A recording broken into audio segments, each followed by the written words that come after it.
మనం మన పిల్లలకి చాలా నేర్పించాలని అనుకుంటాం. బట్ ఆలోచించండి, మనం వదిలేసి వెళ్ళిపోయిన చిన్న చిన్న విషయాలు వాళ్ళని ఎంత ఇంపాక్ట్ చేస్తాయి. నమస్కారం, welcome back to my channel. Just like నారదుడు చిన్నగా ఉన్నప్పుడు ఎలాగైతే తెలియకుండా నాలెడ్జ్ అనేది అబ్జార్బ్ చేసుకున్నాడో, అలాగే మన పిల్లలు కూడా మనము డైలీ చేసే దాని నుండి చూసి అబ్జర్వ్ చేస్తారు.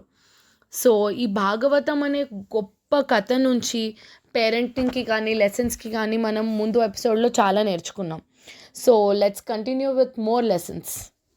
నారద మహర్షి చెప్పిన ఒక విషయం ఏంటంటే, నేను చిన్నప్పుడు ఋషులకు సేవ చేశాను, వాళ్ళతో ఉన్నందుకే నాకు భక్తి అంటే ఏంటో తెలిసింది.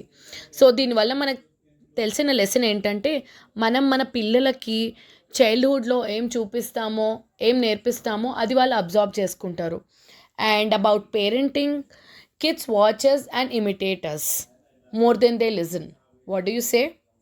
సో ఫర్ ఎగ్జాంపుల్, మన దగ్గర ఫోన్స్ ఉండటం వల్ల వాళ్ళు కూడా చూస్తారు, మనం ఎక్కువ యూజ్ చేస్తే వాళ్ళు యూజ్ చేస్తారు. అండ్ మనం ఎంత పేషెన్స్ చూపిస్తే వాళ్ళు కూడా అదే నేర్చుకుంటారు. పరీక్షిత్ మహారాజ్ దగ్గర నుండి మనం నేర్చుకోవాల్సిన ఇంకొన్ని క్వాలిటీస్ ఏంటంటే, he is a true leader who protected dharma. And ఆయన రూల్ చేసిన టైంలో యుద్ధాలు లేవు.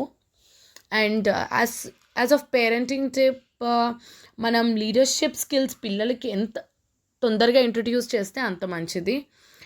అండ్ కొన్ని లైక్ ఎగ్జాంపుల్, స్మాల్ రెస్పాన్సిబిలిటీస్ ఇస్తూ ఇండిపెండెంట్ డెసిషన్స్ తీసుకోవడానికి వాళ్ళని ఎంకరేజ్ చేయాలి. అండ్ ఆల్సో పరీక్షిత్ మహారాజు కలిపురుషుని మాత్రం చాలా బాగా అర్థం చేసుకున్నాడు.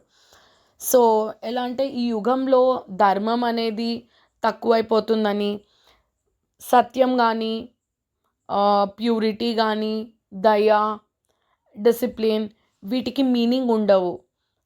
సో ఫ్రమ్ దిస్ లెసన్, ధర్మ should always be protected. And అధర్మం కానీ ఈవిల్ అనేది కానీ చాలా సటిల్గా మన దగ్గరకు వస్తుంది. We need to be alert. And whereas parenting tip, పిల్లలకి రైట్ వర్సెస్ రాంగ్ డిఫరెన్స్ అర్థం చేయడం మన రెస్పాన్సిబిలిటీ.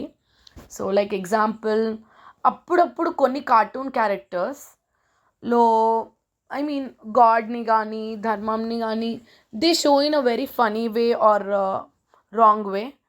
సో వాళ్ళని పిల్లల్ని కన్ఫ్యూజ్ చేయవచ్చు. Right stories for kids. Bhishma పితామహుడు అంపశయం మీద ఉన్నా కూడా తన ధర్మాన్ని, డ్యూటీని, డెవోషన్ని మాత్రం వదలలేదు. ఎలాగంటే, సో ఆయన అంపశయం మీద ఉన్నప్పుడు కూడా యుధిష్ఠిరుడికి తన రాజ్యం గురించి నాలెడ్జ్ కానీ అవి కానీ పాస్ చేశాడు. అండ్ ధర్మాన్ని బోధించాడు.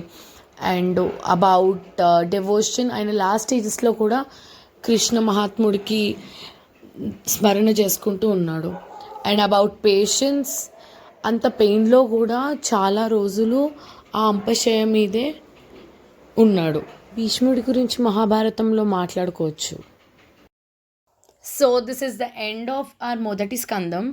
సో దీంట్లో మనం నేర్చుకున్న ఇంపార్టెంట్ లెసన్స్ ఏంటంటే, power of dharma and the role of parenting and time never waits for any one.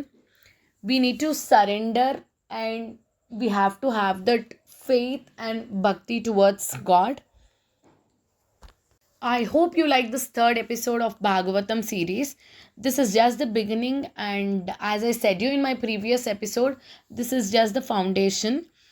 So మనము మొదటి స్కందం ఎంత బాగా ప్రిపేర్ అయ్యి అండ్ మనకి ఎంత నాలెడ్జ్ వస్తే మొదటి స్కందంలో, we get deeper knowledge in the further skandhas. So let's continue our journey together and explore Bhagavatam. So thank you for watching. Please like, share and subscribe. Keep smiling. Jai Shri Krishna.